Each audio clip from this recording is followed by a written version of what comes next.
Name the remake of the groundbreaking horror movie in which the villain... Halloween, Texas Chainsaw, Dawn of the Dead, The Hills Have Eyes, Amityville Horror, Last House on the Left, Friday the 13th, A Nightmare on Elm Street, My Bloody Valentine, When a Stranger Calls, Prom Night, Black Christmas, House of Wax, The Fog, Piranha. It's one of those, right? Right?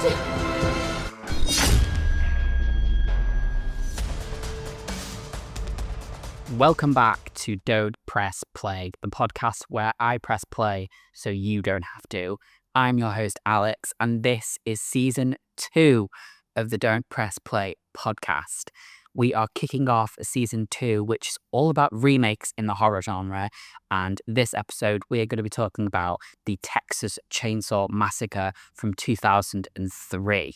We're going to roll the trailers, and I'm going to see you on the other side.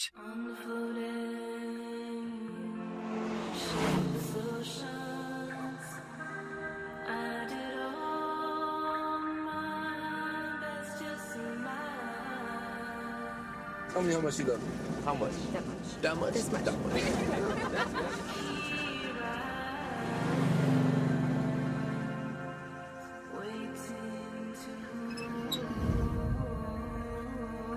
Hey, are you okay?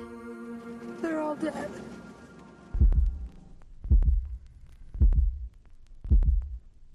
The bad man. We're gonna have to call the cops, I guess. Excuse me. What the hell was that? What? I just saw something. All right, that's it. If somebody's out there, just come on out. What is that? The hitchhiker. What were they all doing here? What the hell are you doing in my house? You're all gonna die.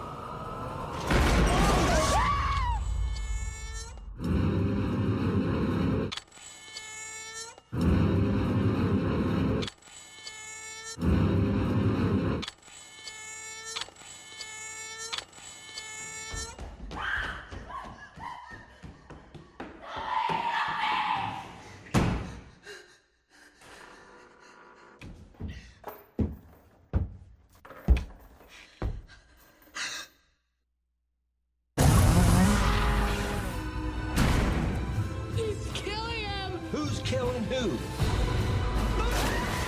What's wrong with you people? Oh, my.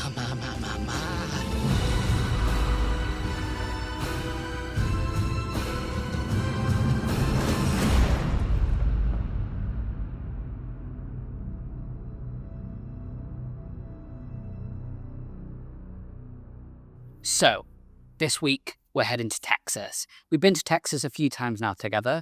We have done the 2022 requel of a Texas Chainsaw Massacre, and we have done a Texas Chainsaw Massacre, the number 3, I believe. But this time round, we are doing strictly reboots. This time round we are doing strictly remakes of the horror genre. Now, the remakes in the horror genre are always really interesting because they're kind of on their own section completely when it comes to horror, but I think it's really interesting to actually reflect on what the remakes made for horror at the time. So around the early 2000s was when the horror remakes really started to come out, and I think it did kick off with the Texas Chainsaw Massacre from 2003. Now, before this, the horror genre was pretty stagnant. Jason's in space, Michael is kicking his feet and walking around Haddonfield with a sad face on, Freddy Krueger's dead, and I think Chucky's dead as well at this point. So on that front, we've had such a good run with horror, and then it all came crashing down to a halt because then it was kind of, I believe, like paranormal, ghost, Blair Witch 1999, it's all very that. And so Hollywood had the bright idea to just start remaking things, and what better way to kick off a remake than with the godfather of horror itself, the Texas Chainsaw Massacre. Now, personally, my own thoughts and feelings with this film, I have quite a quite like a special place in my heart, because I feel like this was one of those films that was always on in the background growing up. I mean, most people grew up with, I don't know, Shrek 2. I had Erin running through an industrial meatpacking plant away from Leatherface, but that's just sums up me as a person, really.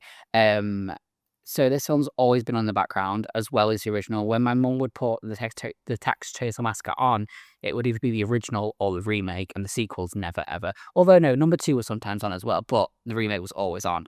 Now I don't know if it's because this film was kind of like my sexual awakening, and a little gay boy Alex was just eyeing up the men in the tank tops, all greasy and sweaty, running around looking all hot and muscly. And I mean, I get it. It's a very, very sexy film.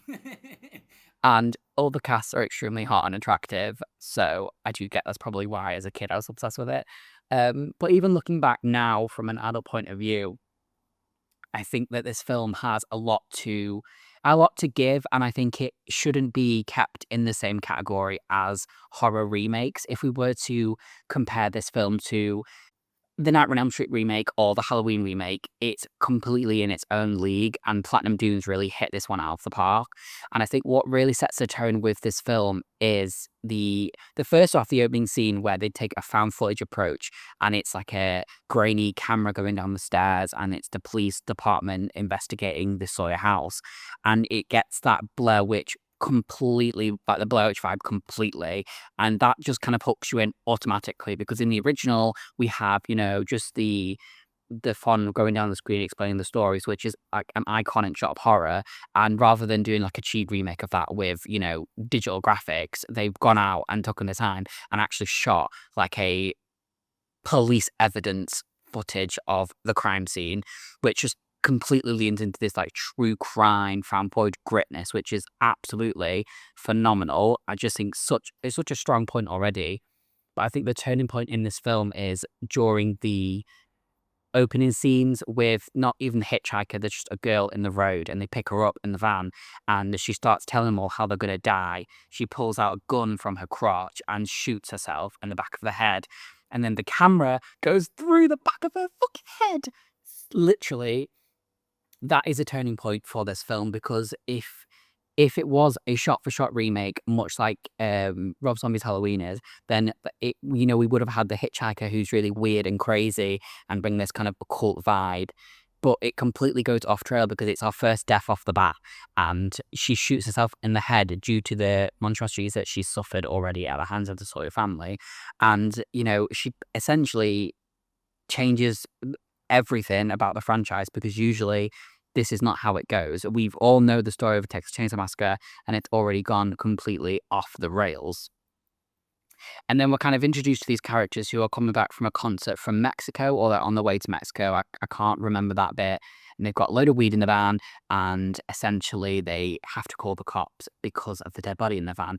And then we meet probably in my opinion, he's worse than Leatherface. Like, if I had the choice to be in a room with either Leatherface or this policeman, the sheriff, who's not really a sheriff, I would pick Leatherface, because this man is like everything that's wrong with the world and everything that's wrong with men. And his character is written so fantastically. He's just grim. Like, he makes me feel sick, and I would rather take on Leatherface and take on this man. And I mean that 1,000%. And then from that, obviously, we kind of get to understand our characters a lot more. And there's a really nice, well, not nice, there's nothing nice about this film. There's a really smart way that they introduce the Vietnam War and the draft, and how the characters in this film are trying to avoid the draft.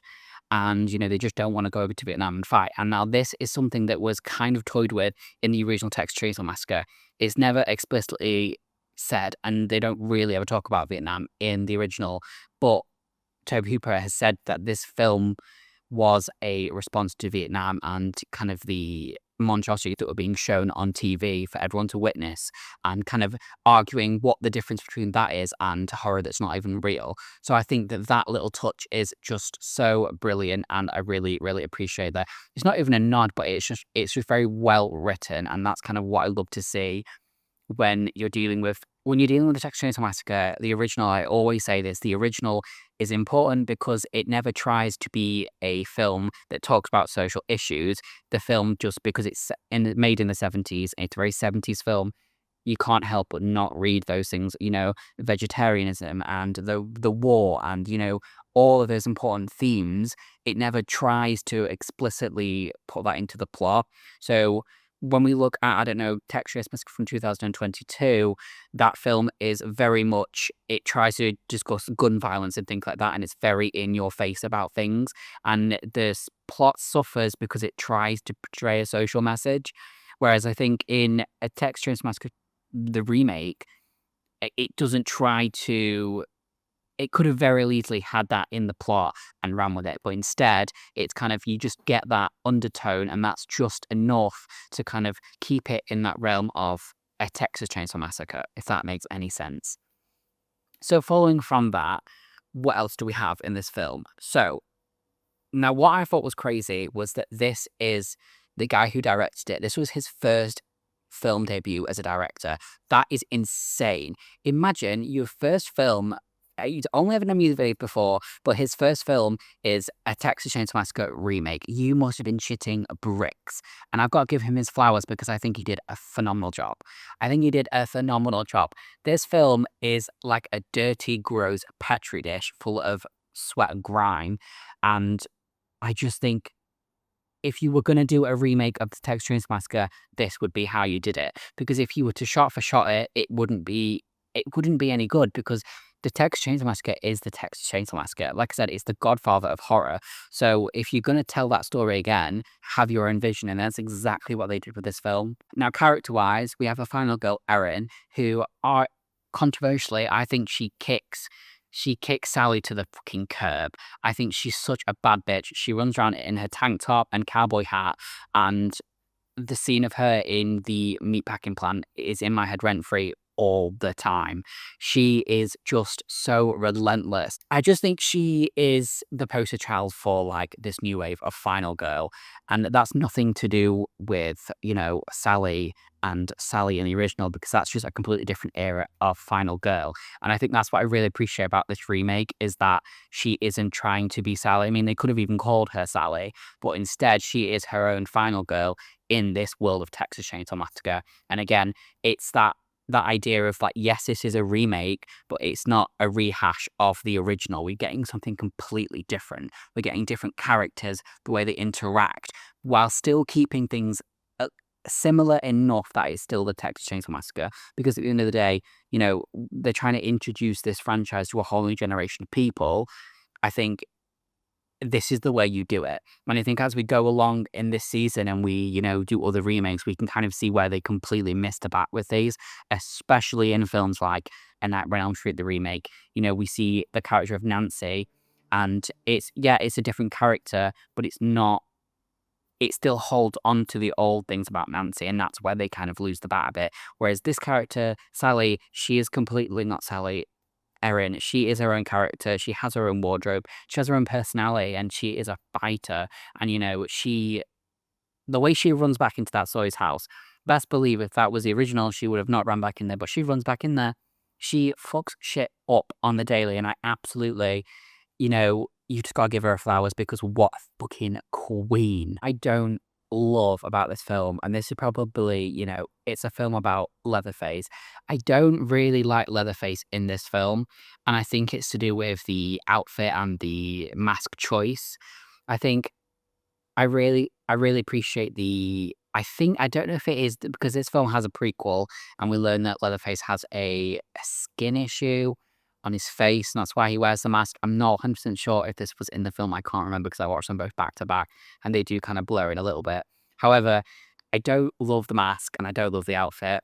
To me, it does scream a little bit like MTV Freddy vibes. Like, it's kind of like, you could tell that they were franchising it to a point, because I believe after this, things like Universal Horror Nights did like Freddy vs. Jason and Leatherface all at the same place. And, Leatherface became kind of like a WWE character, more combat. And I think that was kind of the look they were going for, which, is what it is. But I just think in the original, Leatherface has such an iconic look, and it's not just because he's wearing, the meat gown and the mask. He has such, like, the Pretty Woman mask and the suit at the end, and, his original Butcher mask.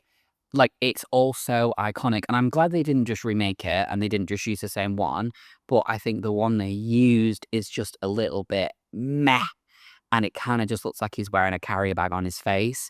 I would have liked a little bit more from the outfit of Leatherface, because by this point we've seen Leatherface in so many renditions. This one just feels a little bit basic to me, and I think if we are gonna remake it, I just think, why not go for the original mask from the original, but do a little bit of a twist on it. Whereas again, I think this one just feels to me a little bit, just a little bit cheap, and it looks a bit like a costume. It doesn't give me human skin.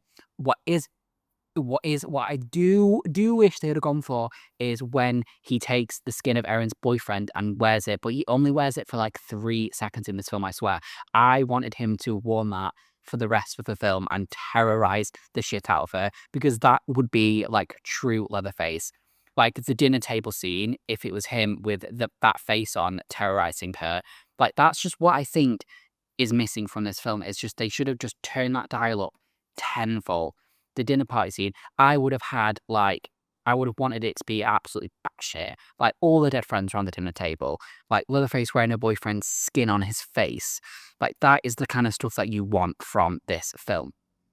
And I think that is what is missing. I think that is why it's not as well beloved as the original. Now, like I said, the original is the original, but I think as remakes go, this one is there. This one is the king of remakes. I'm gonna say it, and I think I probably shouldn't have started the season with the best remake, but I did. So what can you do?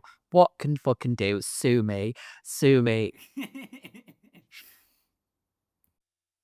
And then, speaking of this film's kind of impact, it did get its own prequel, which I don't think has ever happened before, if we're going by horror rule logic. So this film gets a prequel called Texas Chainsaw Massacre: The Beginning, and this is kind of where we learn about how Leatherface became to be. There's a weird subplot about stealing a baby, and we kind of learn more about the Sawyer family. And meh, it's fine. It does the job, and they go together nicely on the bookshelf. But if we are doing this season about kind of remakes and where they fit in, I'm gonna personally say, going off episode 1, season 2, that this is the best horror remake we've ever gotten, and I think it'll be the best one we've ever had for the foreseeable. Because honestly, are they gonna start remaking horror movies again? Probably not. So I'm gonna go ahead and say that this is the best horror remake ever made. So, for me, this movie is what I call comfort horror. It's a film that's always been there, whether I was emotionally ready for it or not. It's part nostalgia, part cinematic adrenaline rush, and yes, part sweaty gay boy fantasy. Is it better than Tobe Hooper's original? No, absolutely not. The original remains one of the most important films ever made. But this remake, it's damn close. That is it for today's episode of Don't Press Play. I'm Alex, your horror guide through the dark. Next time, we'll dig into another remake that dared to take a classic on and tear it apart. Until then, keep your hands off that play button and your eyes on the shadows. Ka-choo!